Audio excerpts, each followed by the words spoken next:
Zeynep'em düşübem halda, Zeynep'em düşübem halda, Zeynep'em düşübem halda. Hüseyin'im gitmez benimden, zincir bağlı iki elden. Zeynep'em düşübem halda, Zeynep'em düşübem halda. Esir kaldım Şam çölünde, zincirler bağlı kolumda.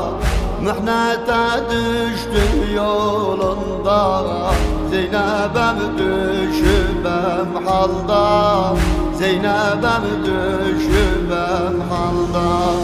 Zeynep'em düşübem halda, Hüseyin'im gitmez benimden, zincir bağlı iki elden. Zeynep'em düşübem halda, Zeynep'em düşübem halda.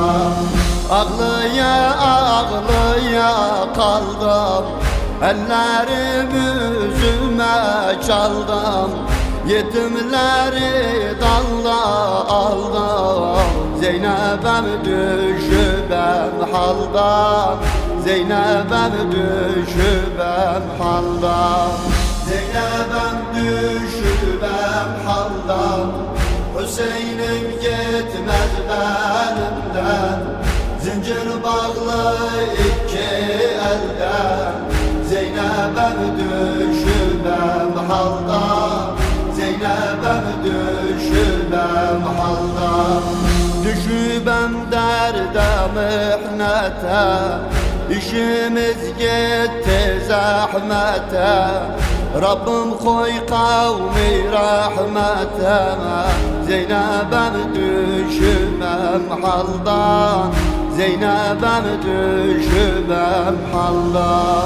Zeynep'em düşübem halda, Hüseyin'im gitmez benimden, zincir bağlı iki elden.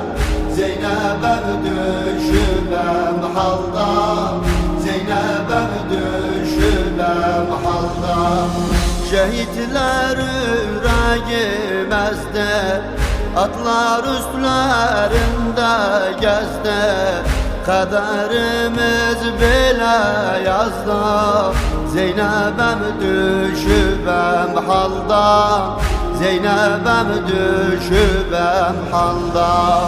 Zeynep'em düşübem halda, Hüseyin'im gitmez benimden, zincir bağlı iki elden. Zeynep'em düşübem halda, Zeynep'em düşübem halda. Çoka gitti musibatim, yoktu Hüseyin'e minnetim. Sensey hayatım memetim, Zeynep'em düşübem halda, Zeynep'em düşübem halda. Zeynep'em düşübem halda, Hüseyin'im gitmez benimden, zincir bağlı iki elden. Zeynep'em düşübem halda, Zeynep'em düşübem halda. Abbas'ım Zeynep'e sözüm, can gevilden ağlar gözüm. Hakka çevirmişem özüm, Zeynep'em düşübem halda, Zeynep'em düşübem halda. Zeynep'em düşübem halda, Hüseyin'im gitmez benimden, zincir bağlı